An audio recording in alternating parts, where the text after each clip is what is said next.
ராஜயோகம் கூடி வந்து மாலை சூடும் வேளை இன்று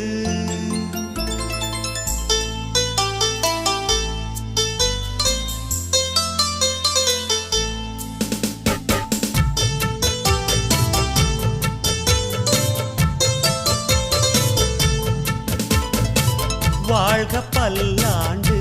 கல்யாண வாழ்க்கை நூறாண்டு வாழ்க பல்லாண்டு கல்யாண வாழ்க்கை நூறாண்டு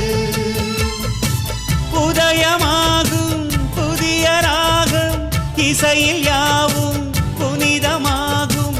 இனிய வேளையிலே சந்தோஷ கவிதை கேள்குயிலே இனிய வேளை